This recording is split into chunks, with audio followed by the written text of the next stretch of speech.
Bismillahirrahmanirrahim. Assalamualaikum warahmatullahi wabarakatuh. Perkenalkan, nama saya Nabila Perin. Di sini saya akan menjelaskan atau mengulang kembali apa yang sudah dijelaskan oleh Ibu Siti sebelumnya. Yang pertama ada pertemuan 9, yaitu ada keterampilan observasi KIP. Nah, keterampilan observasi ini dibagi menjadi dua, yaitu ada komunikasi verbal dan komunikasi non-verbal.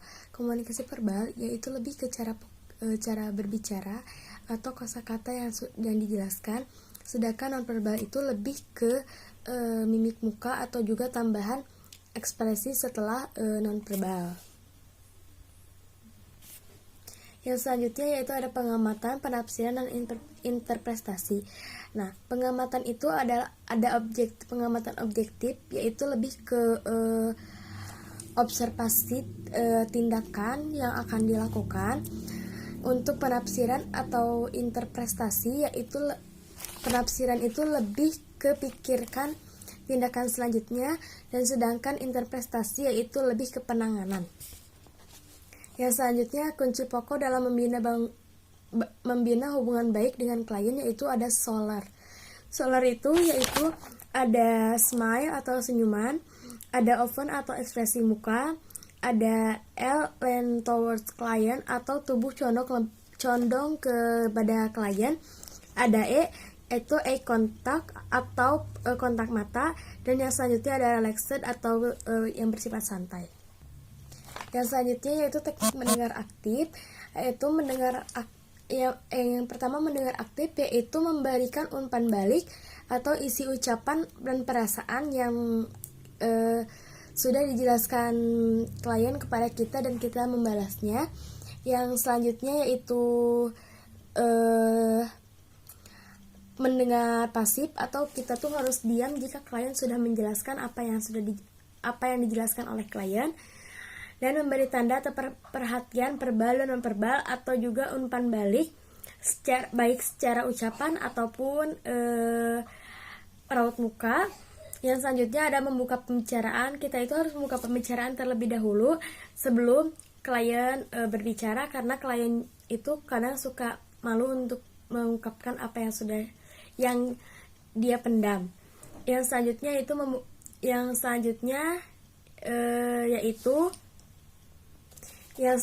yaitu ada keterampilan bertanya. Jadi kita itu harus mengetahui kebutuhan dan pengetahuan klien, melibatkan klien dengan partnernya, memperhatikan minat pada orang lain, memberikan kesempatan orang lain untuk bertanya, mengumpulkan informasi faktual tanpa lebih lanjut, mendorong orang lain untuk membuat pilihan, meringkas isi percakapan, ekspresinya harus sopan dan senyum.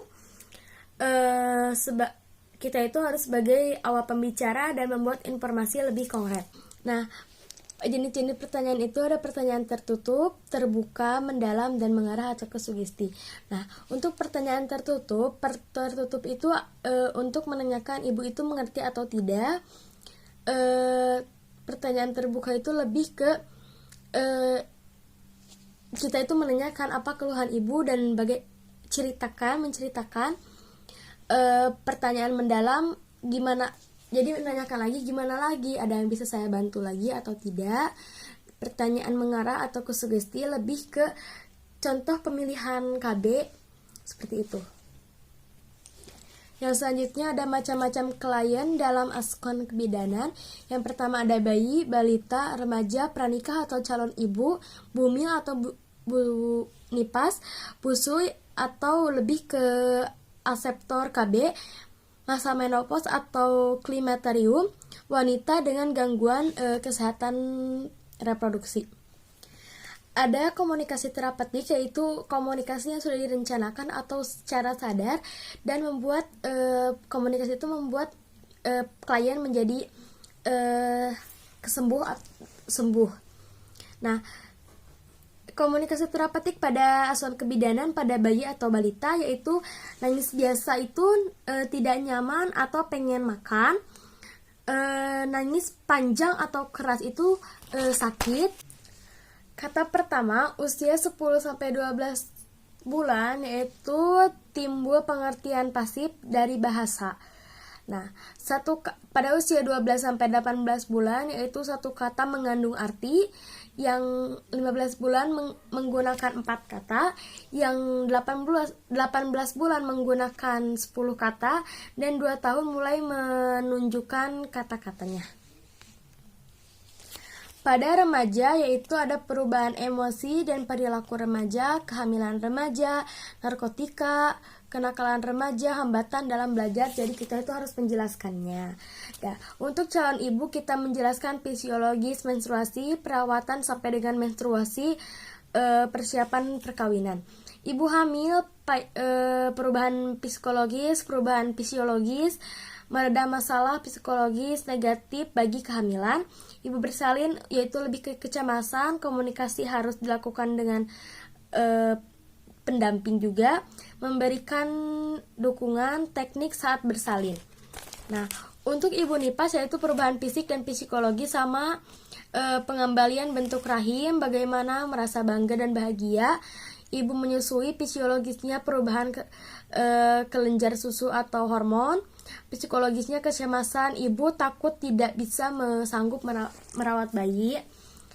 Aseptor KB, psikologis, fisiologis, cara mengatasinya, cara kerja atau efek sampingnya, dan menopause atau klimakterium, perubahan fisik, psikologis, tanda-tanda menopause bagaimana, dan perubahan biologisnya. Nah, mungkin yang pertemuan 11 sampai situ.